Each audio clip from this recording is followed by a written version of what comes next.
মিরপুরের Sony cinema হলের সামনে প্রতিদিনই দুপুরের পর থেকে জড়ো হতে থাকে কিছু নারী। এদের মূল উদ্দেশ্য ব্ল্যাকমেইলিং ও ছিনতাই করা। এদের নজর থাকে দেখতে বোকাশোকা পুরুষদের উপর। প্রথমে নানা রকম প্রস্তাব দেয় এই নারীরা, এতে কেউ একটু সম্মতি দিলেই তাকে নিয়ে উঠে পড়ে রিকশায়। একটা ছেলেকে ধইরা কথা বলতে বলতে বন্ধুসুলভ আচরণ করতে করতে উঠায়, রিস্কায় উঠায় কিছু যাইতে যেতে ওর টাকা পয়সা ঘড়ি মোবাইল টোবাইল এখানে নিয়ে চলে যায়। এমন একটি ঘটনা ধরা পড়ে ক্রাইম সিনের ক্যামেরায়। রিকশায় দুজন নারী একজন পুরুষকে নিয়ে সনি সিনেমা হলের সামনে থেকে রওনা হয় চিড়িয়াখানা রোডের দিকে। কিছু দূর পার হতেই রিকশাটি ঢুকে পড়ে একটি জনশূন্য গলিতে। আমার টাইনি ধরে রিকশা উঠে দুইটা থাপড় মারছে, থাপড় মাইরা রিকশা উঠে আমার মানিব্যাগ টান দিয়ে লই যাওয়া ধরছে। সুমন ছদ্মনাম অভিযোগ করেন এই নারীরা তার কাছ থেকে ১৫০০ টাকা ছিনিয়ে নিয়েছে। এ ব্যাপারে অভিযুক্ত ওই নারীর সাথে কথা বলতে চাইলে তিনি ইতস্তত করতে থাকেন।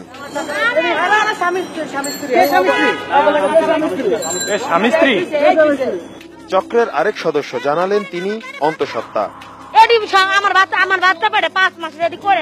মিরপুরে এই চিত্র অনেক পুরনো।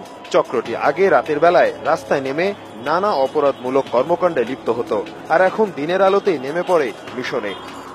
এই চিত্র শুধু মিরপুরে সীমাবদ্ধ নয়, রাজধানীর প্রাণকেন্দ্র জাতীয় সংসদ ভবনের আশেপাশেও চলছে দেদারসে।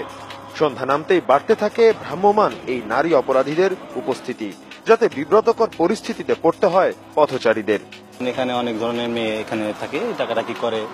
তো এটা আসলে খুব বিব্রত, কারণ আমাদের দেশের যে সামাজিক অবস্থা, এই সামাজিক অবস্থা থেকে এটা আসলে কেউ মেনে নেয় না। এমনকি স্কুল, কলেজ ও বিশ্ববিদ্যালয়ের শিক্ষার্থীদেরকে এই পথ দিয়ে চলতে গিয়ে শুনতে হয় নানা অপ্রীতিকর কথা। একটা ভালো প্লেস এখানে আছে, আমরা বসার জন্য আসি, কিন্তু অনেক বাজে কারণে আমরা এখানে আসতে পারি না। ওই ছেলেগুলো অন্যকে কমেন্টস করতে যায়, কিন্তু ওগুলো আমরা শুনি, পরে আমরা একটা বিব্রতকর পরিস্থিতিতে পড়ে যাই। এসব অপরাধীদের গ্রেফতারে আইন শৃঙ্খলা বাহিনী বিভিন্ন সময় অভিযান চালালেও বাস্তবে কোনো কাজে আসছে না বলে জানালেন স্থানীয়রা। আসে তারা এখানে, তাদেরকে মার করলে ধর করলে আমি মনে করেন ১৫-১৬ বছর ধরে এখানে দেখতেছি এগুলো। তাদেরই একজন প্রিয়াঙ্কা। সে জানায় তার বাবা মা কেউ নেই। কয়েক বছর আগে বিয়ে হয় রায়হান নামে এক যুবকের সাথে।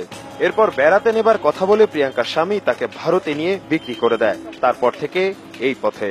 ফ্যামিলিগত প্রবলেম, মা বাবা নাই, অল্প বয়সে হারাইছি আম্মা আব্বু, এই জন্য।